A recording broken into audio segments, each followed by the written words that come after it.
بسم اللہ الرحمن الرحیم۔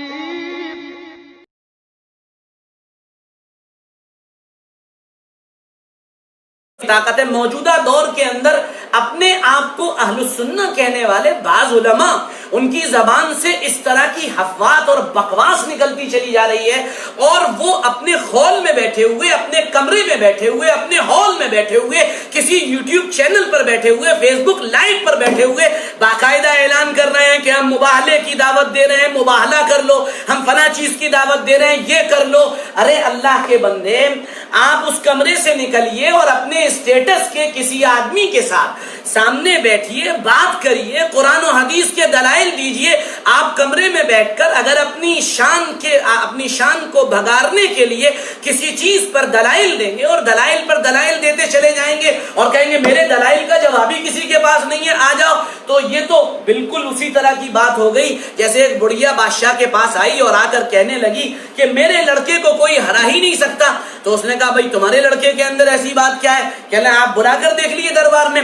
بلایا گیا، جب وہ دربار میں آیا، بادشاہ نے کہا بات شروع کی جائے۔ ایک صاحب نے جو بڑے عالم اور قابل و فاضل تھے، انہوں نے کہا اچھا بتاؤ یہ کیا ہے؟ یہ لڑکا چپ، اس نے کہا یہ سکہ ہے۔ اس نے کہا میں نہیں مانتا۔ اس نے کہا نہیں سکہ ہے، یہ بادشاہ چلاتے ہیں، کہا میں نہیں مانتا۔ اس نے کہا ارے یہ بادشاہ کے خزانے سے نکلا ہے، کہا میں نہیں مانتا۔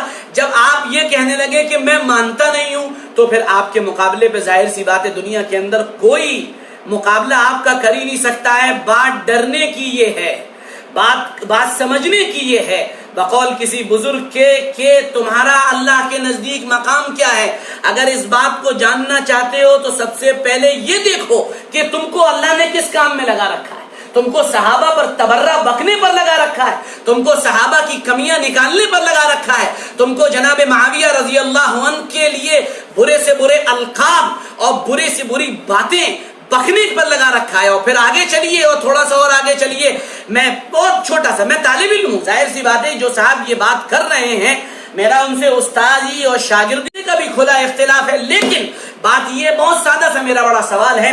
ثم بعد ذلك ملک عظوظ، جس لفظ پر سب سے زیادہ وہ چلاتے ہیں، جس لفظ پر سب سے زیادہ شور مچاتے ہیں، کاٹ کھانے والی سلطنت، کاٹ کھانے والی بادشاہت۔ میرا بہت چھوٹا سا سوال ہے کہ جناب امیر معاویہ رضی اللہ عنہ کا دور ہے، یہ حضرت حسن کے بعد سے شروع ہوا ہے، اور نبی پاک صلی اللہ علیہ وسلم نے فرمایا ثم بعد ذلك۔ ثم عربی زبان میں تراخی کے لیے استعمال ہوتا ہے، اور تراخی کا مطلب ثم جہاں ذکر کیا جائے گا اس کے بعد ایک بڑا لمبا دور گزرے گا، ایک بڑا لمبا پیریڈ گزرے گا، اس کے بعد وہ دور شروع ہوئے گا۔ عام طور پہ ثم کا استعمال اس لیے ہوتا ہے۔ تو حضرت حسن رضی اللہ عنہ نے